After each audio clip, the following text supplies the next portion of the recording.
The consecration of spiritual power. November 27th. By whom the world has been crucified to me, and I to the world. Galatians 6:14. If I dwell on the cross of Christ, I do not simply become inwardly devout and solely interested in my own holiness. I become strongly focused on Jesus Christ's interest. Our Lord was not a recluse nor a fanatical holy man practicing self-denial.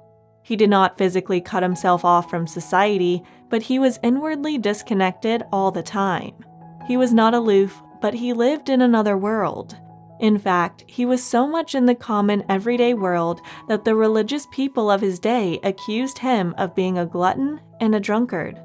Yet our Lord never allowed anything to interfere with his consecration of spiritual power.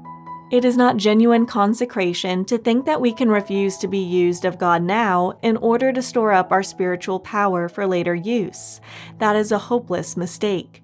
The Spirit of God has set a great many people free from their sin, yet they are experiencing no fullness in their lives, no true sense of freedom. The kind of religious life we see around the world today is entirely different from the vigorous holiness of the life of Jesus Christ. I do not pray that you should take them out of the world, but that you should keep them from the evil one. John 17:15.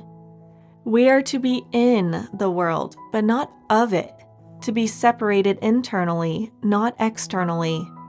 See John 17:16. We must never allow anything to interfere with the consecration of our spiritual power. Consecration, being dedicated to God's service, is our part.